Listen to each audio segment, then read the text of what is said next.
বিসমিল্লাহির রহমানির রহিম। আসসালামু আলাইকুম রহমতুল্লাহি আবরাকাতুহু। সম্মানিত দর্শক শ্রোতা সকলকে আমার ইউটিউব চ্যানেল ইতিহাস কথা বলে এমডি আনিসুর রহমানের পক্ষ থেকে জানাই শুভেচ্ছা এবং অভিনন্দন। সর্বপ্রথম আমি স্মরণ করতে চাই মহান মুক্তিযুদ্ধ 1971 সালের বীর শহীদ থেকে শুরু করে গত 16 বছর এবং সর্বশেষ ছাত্র জনতার আন্দোলনে যারা অকাতরে প্রাণ বিলিয়ে দিয়েছেন সকলকে আমি আমার পক্ষ থেকে জানাই লাল সালাম এবং সকলেই রুহের মাগফিরাত কামনা করছি। সম্মানিত দর্শক শ্রোতা, আজকে আমি যে বিষয়গুলো নিয়ে আপনাদের সামনে আলোচনা করতে চাই সেটা হচ্ছে গত 16 বছরে ফ্যাসিবাদ আমাদের ঘাড়ে এমনভাবে চেপে বসেছিল যে এত জুলুম নির্যাতন অত্যাচার করেছে যে আমরা অনেক কিছুই ভুলে যাচ্ছি। সুতরাং আমরা যারা কথা বলি বা বিভিন্ন সাংবাদিক খবর পরিবেশন করে সেই সকল বিষয়ে দৃষ্টি রাখার অনুরোধ জানাচ্ছি বর্তমান অন্তর্বর্তীকালীন সরকারকে। আমরা সকলেই বেমালুম ভুলে গিয়েছি রিজার্ভ চুরির কথা।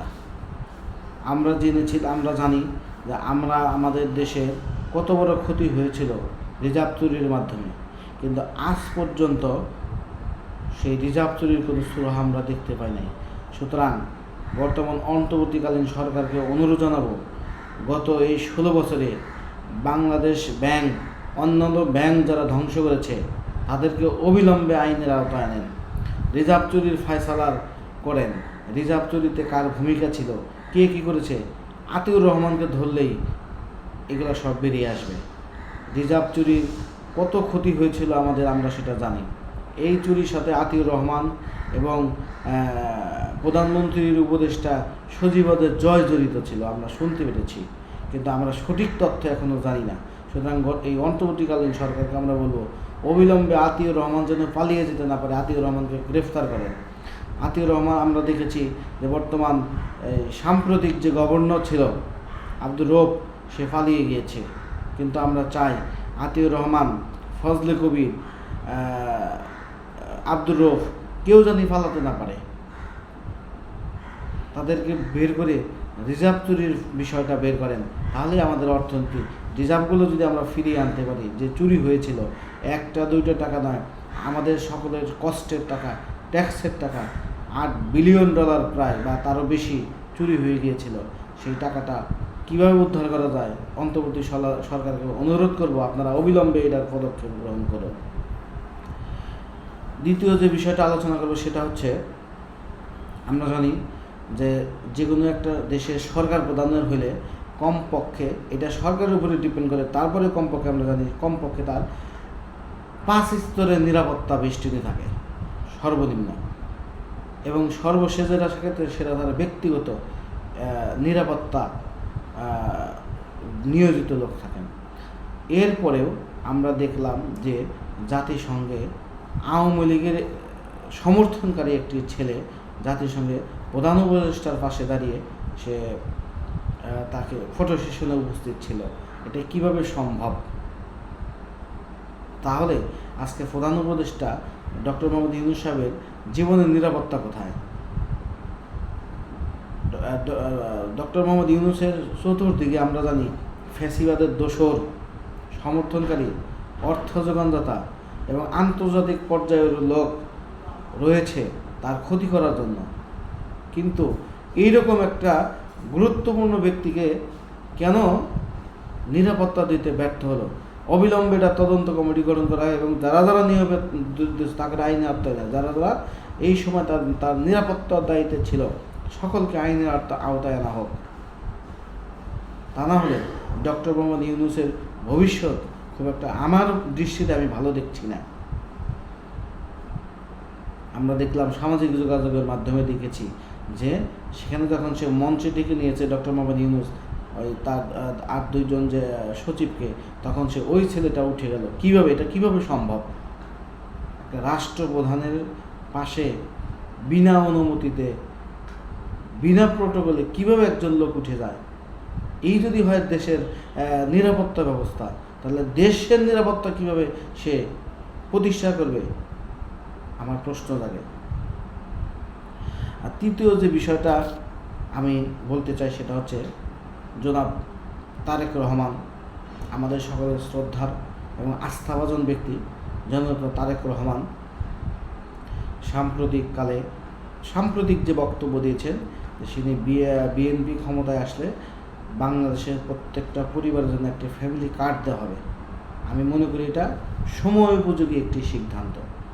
আমরা যদি উন্নত দেশের দিকে তাকাই, সেটা বলেন যুক্তরাষ্ট্র, কানাডা, লন্ডন, সিঙ্গাপুর, এই সকল যে সমস্ত উন্নত কান্ট্রিগুলো আছে, তাদের জীবনযাত্রার মান আর আমাদের দেশের জীবনযাত্রার মানের ভিতরে আকাশ পাতাল পার্থক্য।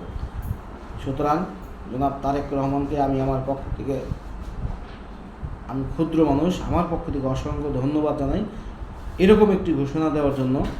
এবং শুধু তাই নয়, যারা এই গত 16 বছরে যারা গুম হয়েছে, খুন হয়েছে, যারা পুঙ্গত্ব বরণ করেছে, সকলের জন্য বিশেষ, যারা এই গত 16 বছরে যারা ভুয়া মুক্তিযোদ্ধা সেজে রাষ্ট্রের অর্থ নষ্ট করেছে, যারা বিভিন্ন সুযোগ সুবিধা দিয়েছে, তাদের শুধু মুক্তিযোদ্ধার কার্ড এবং মুক্তিযোদ্ধার নাম থেকে তাদের নাম প্রত্যাহার করলেই হবে না, তাদের যে অর্থ দেওয়া হয়েছিল রাষ্ট্রীয় কোষাগার থেকে সেগুলো ফেরত নিয়ে গত 16 বছরে যারা নির্যাতন, অত্যাচার, গুম, খুন শিকার হয়েছে তাদেরকে দেওয়ার জন্য আমি অনুরোধ জানাচ্ছি। আর চতুর্থ যে বিষয়টা সেটা হচ্ছে, সাম্প্রতিক দেখলাম ভারত জাতিসংঘের স্থায়ী সদস্য হওয়ার জন্য তারা খুব জোরে সোরে উঠে পড়ে লেগেছে। ভারতের আশেপাশে যারা দেশ আছে, পার্শ্ববর্তী দেশ অর্থাৎ প্রতিবেশী দেশ সহ মুসলিম কান্ট্রিদেরকে অনুরোধ করব, আপনারা খাল কেটে কুমির আনেন না। যারা ভারতের এই স্থায়ী সদস্য হওয়ার পিছনে যারা সমর্থন দিচ্ছেন, আমার কথা সুদূর ভবিষ্যতে মিলিয়ে নেবেন। ভারতকে সমর্থন দেওয়া মানে খাল কেটে কুমির আনা। আপনি দক্ষিণ এশিয়ায় ভারতের যে সকল পার্শ্ববর্তী দেশ আছে, অর্থাৎ সীমান্তবর্তী দেশ ভারতের সাথে, আপনারা দেখান তো কোনো একটা দেশের সাথে ভারতের গুড রিলেশন আছে?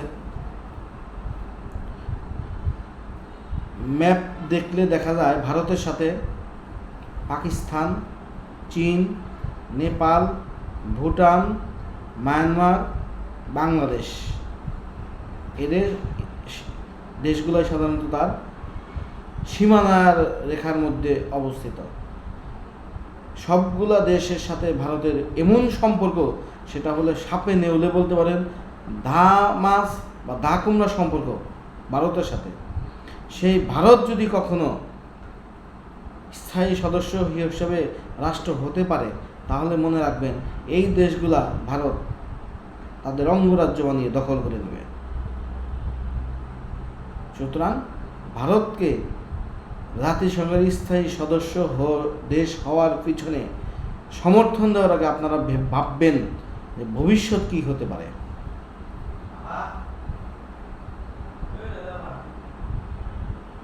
ভারতের আরেকটা বিষয় দেখলাম, ভারতের কিছু ইউটিউবার আছে যাদের পেট চলে না, যাদের টয়লেট করার মতো ল্যাট্রিন নাই, এই সকল লোক দেখলাম বাংলাদেশ নিয়ে তারা খুব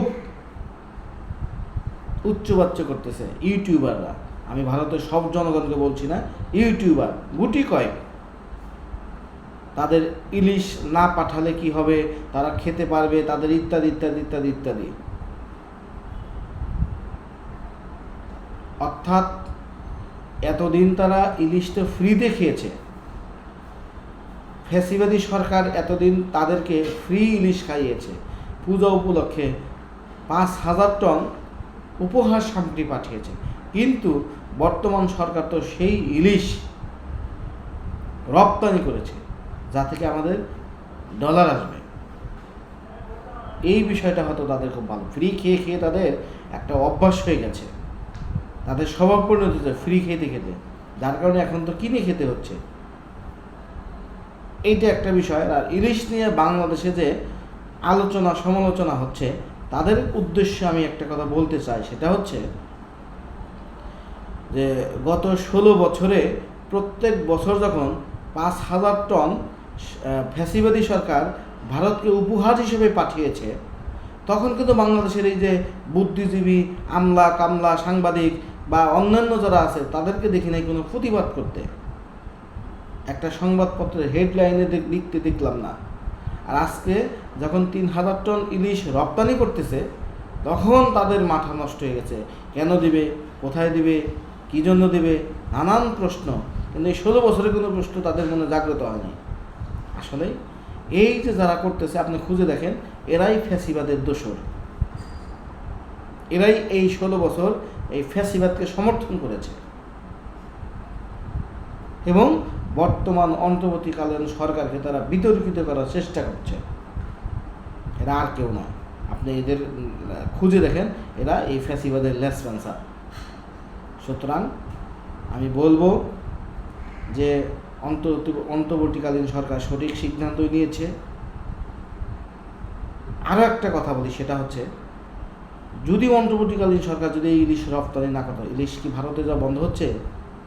না, কারণ ভারতের কিছু লেসপেন্সার, ফ্যাসিবাদী লেসপেন্সার যারা এখন এই দেশে বসবাস করতেছে, তারা কিন্তু চোরাই পথে ঠিকই ভারতে ইলিশ পাঠাচ্ছে, অথবা ভারতের লোকজন অবৈধ অনুপ্রবেশ করে আমাদের সীমানার থেকে ইলিশ ধরে নিয়ে যাচ্ছে।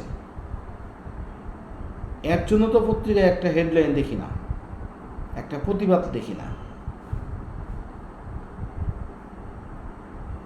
সকলকে ধন্যবাদ, অনেক কথা বলেছি। সর্বশেষ আর একটা কথা বলতে চাই, সেটা হচ্ছে আমাদের যে প্রবাসী ভাই আছেন, প্রবাসী ভাইদেরকে আমি বিনীতভাবে অনুরোধ জানাচ্ছি, যারা আমার এই ভিডিওগুলো দেখেন, আমাদের দেশের অর্থনৈতিক ক্লান্তি লগ্ন চলছে, আপনারা আপনাদের কষ্টার্জিত অর্থ অবৈধ পথে না পাঠিয়ে আপনারা ব্যাংকিং চ্যানেলের মাধ্যমে পাঠান, তাহলে আমাদের দেশ উপকৃত হবে। আপনাদের টাকা দিতে দেশে পাঠাচ্ছেনই, শুধু আপনারাও এই দেশ গঠনে অংশগ্রহণ করুন এবং এই টাকাগুলা ব্যাংকিং চ্যানেলের মাধ্যমে পাঠিয়ে দেশের অর্থনীতিকে চাঙ্গা করুন। এইটা আমার পক্ষ থেকে অনুরোধ থাকবে। সকলকে ধন্যবাদ। আমার ভিডিওগুলো দেখেন, শেয়ার করবেন, লাইক করবেন, কমেন্ট করবেন এবং আমার চ্যানেলটাকে সাবস্ক্রাইব করবেন। সেই অনুরোধ জানিয়ে শেষ করছি। আসসালামু আলাইকুম ওয়া রাহমাতুল্লাহি ওয়া বারাকাতুহু।